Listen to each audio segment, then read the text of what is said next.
When you learn this, what I'm about to teach you about the masculine journey, it's going to stay with you forever, particularly when it comes to other men and relationships with men.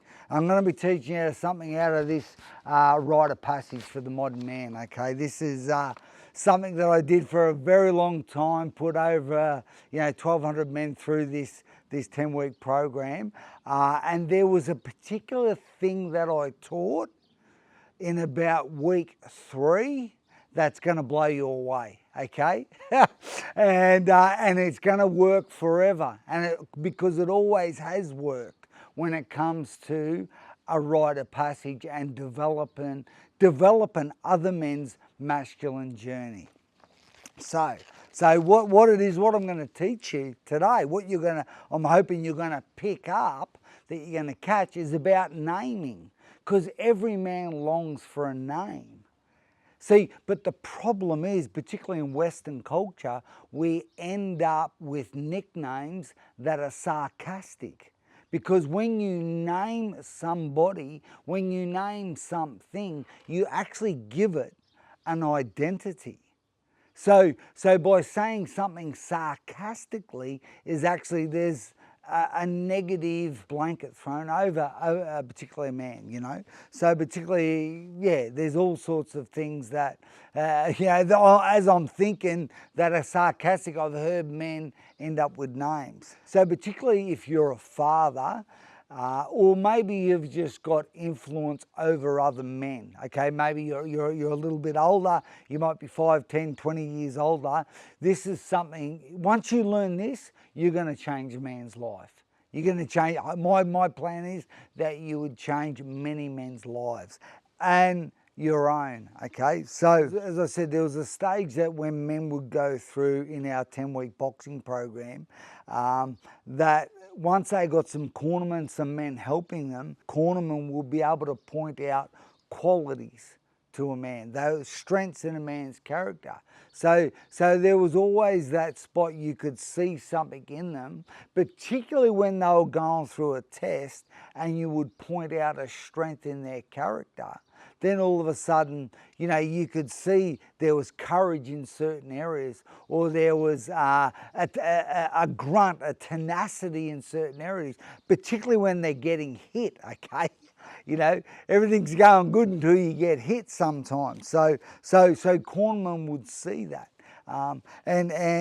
You could really see a man lift when you spoke into his character. And then obviously what we were doing that process, men would end up with a fight name. And I'd done this 1,200 times over a 10, 11 year period, where I'd get men that had never had a fight, never had a boxing match, and then 10 weeks later fight in front of 800, 1,000 people, 700 people, and they'd never had a fight. But what would happen is their identity, meaning how they would see themselves, would start to change, and naming them would be actually crucial in that process, because you could always call them out, call their name out, call them out, who they are, what you see in them. And so in boxing terms, that's very important. But what I also learned with 1,200 men, some men would absolutely just spend more. They would try and name themselves, where the rite of passage doesn't work like that. They're trying to get fancy names, or I'm sure you know what I'm talking about. They try and build themselves up, but when you've got the right men around you, they will not build you up. They will lift you up. They will point strengths out in your character, and that will build you up.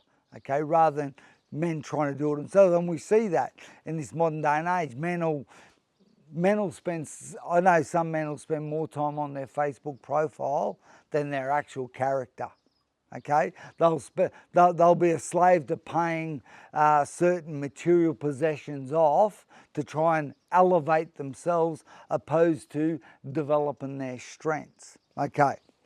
So, but I want to talk to the fathers now, because this is, having 7 children, and girls, boys, but one young bloke I want to talk about today is a bloke. He was the 6th child out of 7, and I remember from when he was a baby, a toddler, he would, sometimes his mum would come and help me in the office in our boxing gym, and he'd just be running around, putting gloves on. The gloves would come up to his arm, and I remember good mates of mine, and I would even do it as well, get on our knees and hold their hands up, and he'd punch. And he's always, lived in that environment basically every day, and he was watching other men, and all he wanted to do was be strong and brave. And I remember this point, giving him a name, and this will we talk about nicknames or names that you're growing into, but I remember calling him the Bantam Rooster. And anyone knows Bantam roosters, they're very short chickens, they're very small, but they'd always be very strong, these Bantam roosters. And I remember as he got older, I don't call him a Bantam rooster anymore. These days I call him a rooster. We had this rooster, okay? We end up calling him Fireblast. He was the most beautiful rooster, black and red and orange, and he was strong. He'd just dominate all the other chickens, and even there was other roosters. He'd dominate. So I remember talking to him about that, saying, mate, you are a rooster. You are strong. You are brave. You live out of a place of courage and speak in those, because that's who he is. I remember talking to him about things that my father had spoken over me. I said, what's in me, son, is in you. So and I mean, we can get some footage and watch him today, but from now he's like nearly 14 years of age. And, there's been many times I've been able to, through challenges, through difficult times, been able to speak into him and remind him of his name, who he is, the strength in his character. He is the rooster. As men, mentoring other men, that's what we do. We don't say a sarcastic name that's maybe derogatory to their character or pulling them down. We should all, I believe, as men, as leaders, we should always be talking people up, pointing out strengths in their character, because I know that's what was done to me, and of course you start to live into that character, that aspect of who you can become. So, hey, I'm hoping you got some great value from that, particularly when we go through our 5-day man challenges, where there's a point where we talk about this and we go through the 6 stages of a man's masculine journey. And if you don't know what these stages are, the chances are you've missed out on 1 or 2. And particularly when we go through this stage, and this is just one aspect of it. But I tell you something, without it, you're always going to walk with a limp. You're always going to walk with a stone in your boot. So you nail this aspect of your journey, guarantee all you're going to want to do is help others with theirs.